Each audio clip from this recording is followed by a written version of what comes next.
Assalamu alaikum wa rahmatullahi wa barakatuh. This isn't just another talk. This isn't something you listen to while scrolling and then forget 5 minutes later. Today, we're discussing a life project. You see, in this world, we often feel like we're walking a tightrope.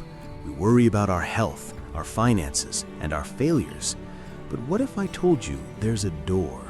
A door that, if God opens it for you, changes the very fabric of your reality.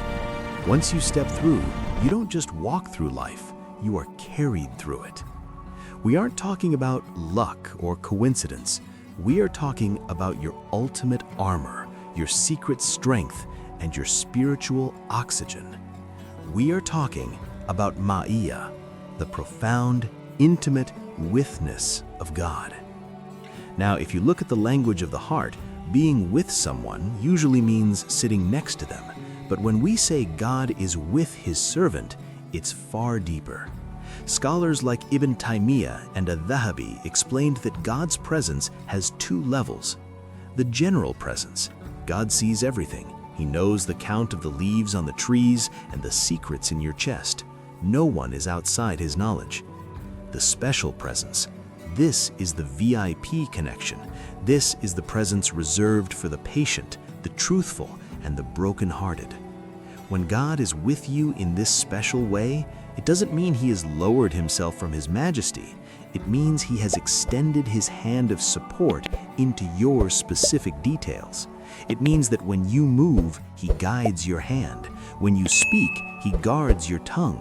When you face a lion, he tames it before you even arrive. Think of the prophet Joseph. He was surrounded by temptation, trapped in a room with a woman of power. The world saw a man in a trap, but Yusuf was covered by a special presence. God diverted the evil away from him, not because he was lucky, but because he was under divine surveillance. Think of the cave, when Abu Bakr's heart began to tremble, not for himself, but for the prophet. The prophet didn't just say, "Don't worry." He said, "Grieve not, for indeed God is with us." Ibn al-Qayyim once said something that will shatter your perspective on pain. True grief isn't being sick, it isn't being poor, it isn't even being alone.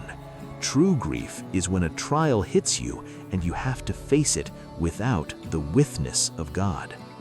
If you have God with you, the fire of Ibrahim becomes a garden, but if God's special care leaves you, even a palace feels like a prison. There's a beautiful, heart-wrenching story about the great scholar Ibn Aqil. He lost his young son and his heart was shattered. As he stood over his son's shrouded body, his fatherly instincts were screaming in pain. But he took a breath and whispered to his deceased boy, "My son, the Lord is better for you than your father." That is the special presence. It's the ability to find a cool spring of water in the middle of a desert of grief. It's what Moses felt when he saw the Red Sea ahead and Pharaoh's army behind.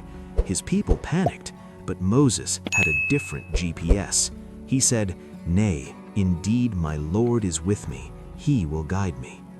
When you reach the point where God is enough, the laws of physics start to bend for you. The sea splits, the fire cools, the medicine works when it shouldn't.